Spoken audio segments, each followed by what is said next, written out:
wabarakatuh. Kami dari kelompok 1 ingin mempresentasikan clustering data housing menggunakan Kmens. Sebelumnya kenalkan, nama saya David Bernardil, NIM 101072400046. Berikut saya Dilan Alif Yatinzai dengan NIM 1010724057. Berikutnya dengan saya Aurel Rasid Tumul Pratama dengan NIM 1010724050. Berikutnya Farel Farisi dengan NIM 101072400119. Nama saya Muhammad Tahir Muzaki dengan NIM 101072400105. Oke, kali ini izinkan saya akan mempresentasikan tentang latar belakangnya. Nah, di sini tertera dalam era data yang sedang terus berkembang. Kemampuan untuk memahami dan menganalisis kumpulan data yang besar menjadi sangat krusial guna menghasilkan informasi yang aplikatif. Salah satu sektor yang memiliki dinamika data sangat kompleks adalah industri properti dan perumahan, karena data perumahan itu memiliki banyak variabel. Variabel kompleks seringkali sulit menemukan pola secara manual. Oleh karena itu dibutuhkan teknik analisis data otomatis, yaitu clustering, yaitu pengelompokan. Clustering ini digunakan untuk mengelompokkan data tanpa label, dan algoritma yang digunakan adalah K-means. Nah, di sini juga ada rumusan masalahnya. Yang pertama, bagaimana karakteristik dataset Ames Housing. Yang kedua, apa insight dari exploratory data analysis yang kita kenal dalam EDA. Kemudian yang ketiga, bagaimana hasil clustering menggunakan K-means. Nah, ada pun tujuannya. Di sini ada tujuannya. Tujuannya apa? Yang pertama, menganalisis struktur dan kualitas data. Sudah tentu dong.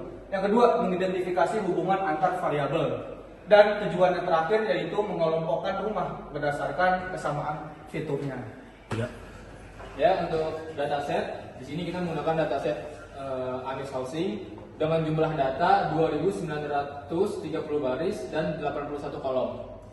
Yang berisi informasi yang pertama itu harga rumah, kemudian luas bangunan, yang ketiga kualitas bangunan, yang keempat tahun pembangunan, dan yang terakhir fasilitas rumah. Ya, kemudian di sini ada EDA ya. EDA itu untuk mengecek struktur data menggunakan shape, mengecek missing value menggunakan isNull, dan memisahkan tipe data. Dengan hasil data didominasi fitur numerik yang siap digunakan untuk clustering. Ya, di sini ada statistik deskriptif yang menggunakan describe dan menggunakan group by. Dengan hasil perbedaan skala antar fitur cukup besar dan solusi dilakukan normalisasi atau scaling. Oke, di sini saya akan melanjutkan bagian visualisasi data.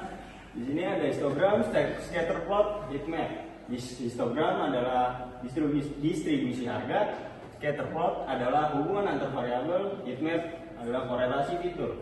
Insight-nya di sini terdapat hubungan antar variabel dan ada indikasi cluster dalam data. Berikut adalah grafik dari visualisasi datanya. Oke, selanjutnya ada pre-processing, yaitu untuk mengatasi missing value atau median, seleksi fitur penting, transformasi log, dan standarisasi menggunakan standar scaler. Oke, berikut grafiknya.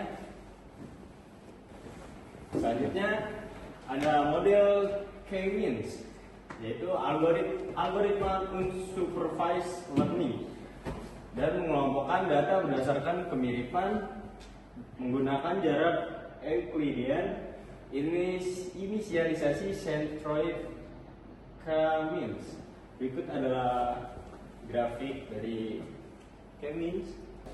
Di sini ada model K-means, algoritma unsupervised learning, mengelompokkan data berdasarkan kemiripan, menggunakan jarak Euclidean dan inisialisasi centroid K-means. Di sini ada data silhouette score.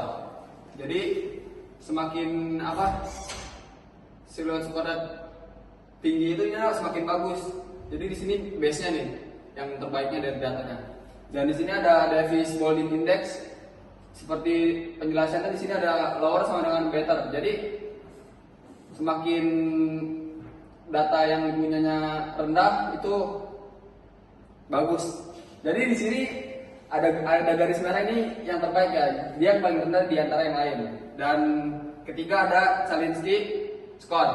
Kalau Chalinsky score ini semakin tinggi itu semakin bagus. Jadi graf ada garis merah di 1000 nih.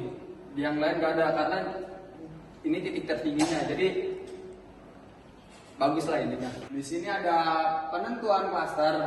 Di sini ada 4 metode yang tadi dijelaskan, ada elbow method, silhouette score, Davis-Baldwin index, dan Kalinski-Harabas index.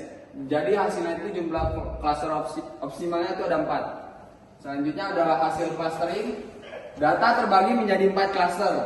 Klaster yang 0 ini budget. Klaster yang pertama itu mid sampai range. Klaster yang kedua itu premium, dan klaster yang ketiga luxury. Nah, yang selanjutnya itu ada analisis clustering. Yang pertama itu ada budget, itu harga rendah, ukurannya kecil. Yang kedua ada mid range, itu harga dan kualitasnya sedang. Nah, yang ketiga itu ada premium, lebih besar dan lebih mahal. Yang terakhir itu ada luxury, kualitasnya tinggi dan harganya juga tinggi. Lanjut. Selanjutnya itu ada kekurangan dan kelebihannya. Kelebihannya itu ada cepat dan efisiensi, mudah dipahami, hasilnya jelas. Dan yang kekurangannya itu sensitif terhadap outlier, harus menentukan jumlah klaster yang ada di awal bergantung pada scaling. Selanjutnya kesimpulannya itu ada comments efektif untuk clustering dan data housing. Berhasil membentuk 4 kelompok utama, processing sangat penting dan dapat membantu analisis pasar properti. Oke teman-teman, itu untuk presentasi dari kelompok kami. Kurang lebihnya mohon maaf. Wassalamualaikum warahmatullahi wabarakatuh.